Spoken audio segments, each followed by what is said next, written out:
What's going on, guys? National Master James Cantor III here with Chess.com, and today we have Game of the Day. With the white pieces, we have Tari, and with the black pieces, we have Magnus Carlsen. Let's get right into it, guys. Here we go, e4 and c5. A Sicilian, let's see which one. Knight f3 and knight to c6. d4 and c takes d4. Now, after c takes d4, there is knight takes d4 and knight f6 here, looking like it's going to be a Sveshnikov like Magnus played against Fabiano Caruana in the World Championship. So after knight f6, there is knight to c3, and instead of a Sveshnikov that he probably is prepared for, he plays d6, which is very, very flexible here. So let's see how he proceeds. After bishop to g5, which is a very aggressive move here, just stating that, hey, I'm going to attack you, maybe play stuff like f4, maybe even castle queenside and launch an attack. Now after bishop to g5, there's bishop to d7, just wanting to bring our rook to the file and also developing as well. After bishop d7, there is queen to d2, as it looks like he's going to go for this immediate castle queenside and just launch my pawns at you. And after queen to d2, there's a6, preparing b5, and stopping anything from white coming to the b5 square as well. After a6, there is castles queenside, and we do have e6 here, guys. Nothing else but e6. Very flexible. Take notes here. You want to have flexibility and you want to have options in your game here. e6 is not telling anything. It's only saying that we're going to put our bishop here on e7, but we don't know if we're going to play d5 later, if we're going to play e5, if we're going to push any of these at all. Maybe at the right moment, maybe we'll be able to push these. But this is a very flexible opening. Now, at the same time, you do have less space, and when you have less space, you will be more cramped. So let's see what happens. After e6, f4 by white here by Aryan. And just playing aggressive, e5 could be a thing eventually. Luckily, that b5 square is covered by us, because things like bishop to b5 or even capturing and playing e5 could be annoying sometimes. So after f4, we have bishop to e7, getting our pieces off of the back rank and blocking this file at the same time, or diagonal.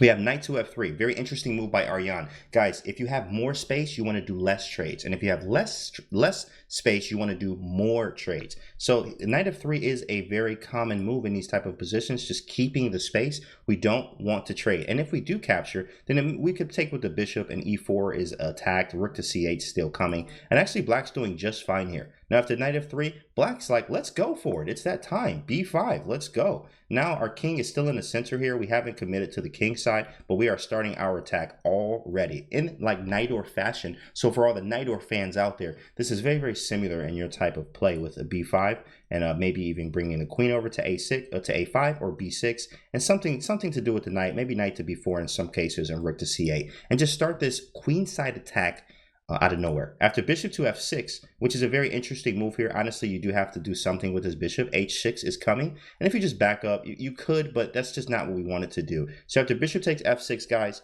g takes f6, so you don't lose the pawn on d6. d6 is absolutely hanging, so he takes with the pawn here. Stop and take a look at this position. Just look at it. What is going on here? How do you feel about this?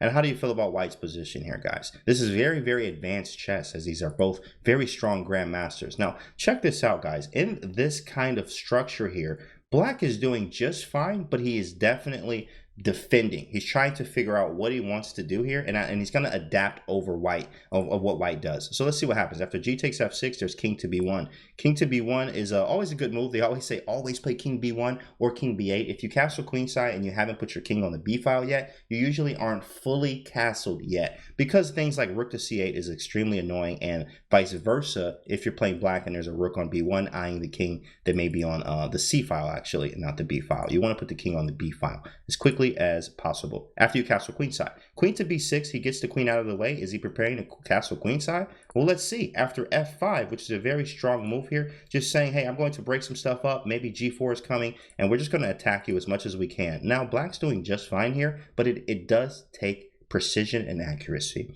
Now, after f5, there is a castle queenside here, guys. How many of you would have castled kingside? That would have been extremely bad here. After queen h6 is almost just destroying, and then after followed like rook to d3 and rook to g3 with the king on g8, this is already lights out. Have a good day, right? So after f5, he castled queenside, which is very interesting. You see these kind of open, dynamic castle queenside in an open kind of position with a messed up pawn structure kind of position in semi-Slavs. So if you play the semi-Slav, sometimes even the Slav, you have a similar position like this where it gets extremely sharp. After castle queenside, we do have bishop to d3. Guys, you got to develop your pieces no matter what. And then we have king to b8. As we see, they both put your kings on the b file, guys. I mean, when you can't fully castle until you put your king on the b file when you castle queenside. Now after king to b8, there's knight to e2, just a little bit of rearranging and making sure our pieces are better. Once you develop your pieces, you need to go back and then you have to figure out what is the best place for my pieces. So if you look at this knight, it literally had no squares to go to. So he's just going to reroute it to a better side of the board or even somewhere where he can be active. Now we have bishop c8, very nice move. He's doing the same thing. This bishop was very, very bad. It's not doing anything. It's actually blocking this file as well. So he's just going to move it out of the way. Maybe we'll put it here. Maybe we'll move it back. Let's see. So then he plays knight to f4. Arjan is actually just going to reroute the knight. Just like we saw here, he moved it to e2 and now to f4 just to put a little bit of pressure on the center here. And then knight to e5 by Magnus. I really like this move here. Just opening up the game. We do have less space. So what do you look for, guys? Trades. And especially in the Sicilians, guys. Sicilians are very, very nice for black when we do get trades and go into end games where we could be slightly better due to our position and pawn structures. Bishop to e2 for Arjan, and then an interesting move here from black, guys. If you look at this position, there's a lot of dynamicism to it. What would you actually play in this position? Here we go. Black chose d5. I like d5 here. It's a very, very strong move, guys. It's breaking up the center. Breaking up the center. The rooks are connected here. They're defended. So after e takes d5, we take the pawn the other way. We don't even take on d5. Are you serious? What is this? It's triple pawns. This is the world champion with 3 triple pawns on the f file. This is insane. What do you mean? Why would you even take this way? After I looked at this game, this was very, very, very, very interesting. I like this a lot because he voluntarily tripled his pawns here on the f file. Knight to d4, it seems like black is like in trouble is what it feels like here. I mean, there's holes in the position, but we have 2 bishops that are sharp and 2 bishops are an advantage here. But we do have triple pawns, guys. Insane, triple pawns. So let's see what he does about it. He plays bishop c5. He gets a little bit aggressive here. Let's see what's going to happen. It's going to get really crazy in a second. Rook h to f1, rook h to e8 here, getting our last piece into the game. And then after a3, now this one is hard. This is a hard move to make, guys. What would you play here? What would you play with Magnus Carlsen as black? What would you play? After a3, he made a waiting move, which was really cool. King to a8. Maybe even some prophylaxis there. Maybe if he wants to move the knight and stopping any checks that may be able to get here eventually. But he played king to a8. More of like a waiting move, but also prophylaxis. Maybe even putting a rook on the b file eventually. Let's see what happens. King a8. And h3, interesting move, maybe just trying to play g4, just trying to do something. At the end of the day, we do have to make a move here. And after bishop to d7, he moves it back. Looks like we're preparing rook to b8. Then knight to h5. He's like, okay, time to attack. f6 is not hanging because it is defended, but f5 is hanging, and this is triple pawns, guys. We got triple pawns. This isn't that fun. Then knight to c4, you have to play aggressive. If you look at the Najdorf type positions, you will always see this. Knight e5, knight to c4, queens on b6 or c7, and a rook coming to the file, aiming at this side of the board. It's an all-out king hunt. Knight to c4, bishop takes c4, b takes c4, and then queen to c3. Let's see. Let's take a look of inventory here. What's going on? We have 2 bishops for black. We have triple pawns on the file, and the knight is 2 knights for the white, or two knights for white.